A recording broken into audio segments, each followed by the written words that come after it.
আসসালামু আলাইকুম ওরহমতুল্লাহ। ওয়ালাইকুম আসসালাম ওরহমতুল্লাহি ওবরকাতু। ভাইজান, কবরে যে আমাদেরকে তিনটা প্রশ্ন করা হবে, এই সম্পর্কে কি আপনার জানা আছে? জি ভাই, আলহামদুলিল্লাহ জানা আছে। যদি প্রশ্নগুলো একটু বলতেন আলহামদুলিল্লাহ সবাই উপকৃত হতো আর কি। জি ভাই, কবরে যে তিনটা প্রশ্ন করা হবে, প্রথম নম্বরটি হলো মার রব্বুকা, অর্থ তোমার রব কে।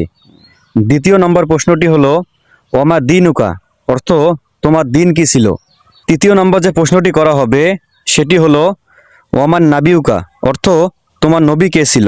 ভাই এইগুলো হলো প্রশ্ন। ভাই এগুলো তো প্রশ্ন, এগুলোর কি উত্তর জানেন আপনি? জি ভাই, আলহামদুলিল্লাহ জানি।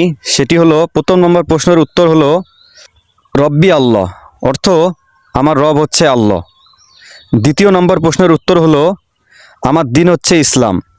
আর তৃতীয় নম্বর প্রশ্নের উত্তর হলো আমার নবী হচ্ছে হজরত মোহাম্মদ মুস্তফা সাল্লাল্লাহু আলাইহি সাল্লাম। ভাই এগুলোই প্রশ্নের উত্তর ছিল আর কি। আলহামদুলিল্লাহ। ভাই, ইসলাম প্রচারের ভিডিওটি শেয়ার করতে পারেন। আসসালামু আলাইকুম ওয়া রাহমাতুল্লাহ।